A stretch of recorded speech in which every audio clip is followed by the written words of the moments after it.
കൂട്ടുകാരെ എന്നെ ചക്ക വെച്ച് ഇതേപോലൊരു വെറൈറ്റിയും അടിപൊളിയായ നല്ല ടേസ്റ്റ് ഉണ്ട്.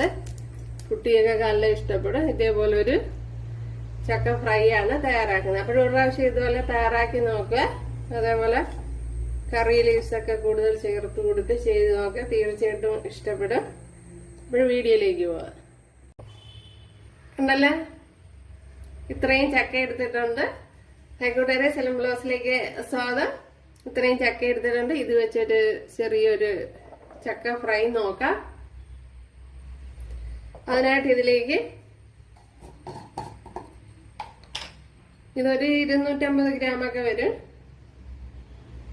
ഇതിലേക്ക് കുറച്ച് മുളക് പൊടി ചേർത്ത് കൊടുക്കാം.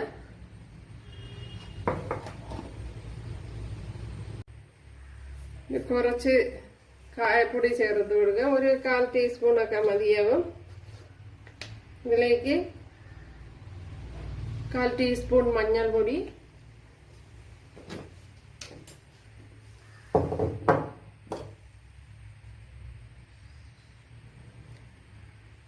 ആവശ്യത്തിനുള്ള ഉപ്പുപൊടി ചേർത്ത് കൊടുക്കുക.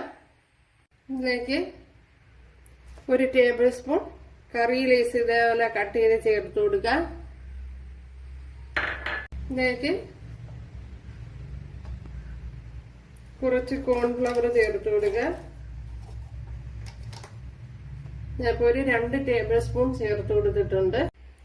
1 ടീസ്പൂൺ വെളുത്തുള്ളി ഇഞ്ചി പേസ്റ്റ് കൂടെ ചേർത്ത് കൊടുക്കുക.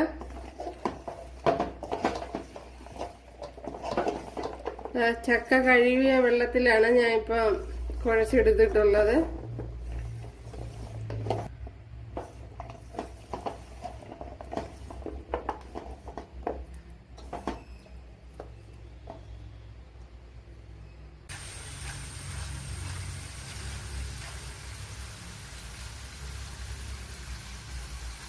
കണ്ടല്ലോ, ഇതെല്ലാം നല്ലപോലെ മൂത്ത് വന്നിട്ടുണ്ട്.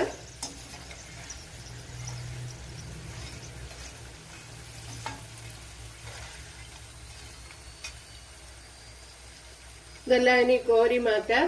ഉണ്ടല്ലേ, അപ്പോൾ ഒരു കൂട്ടുകാരെല്ലാരും ചെയ്ത് നോക്കുക. ഇഷ്ടമായാലൊന്ന് സബ്സ്ക്രൈബ് ചെയ്ത് സപ്പോർട്ട് ചെയ്യുക. ഒരു അടിപൊളി ചക്ക ഫ്രൈ ആണ്.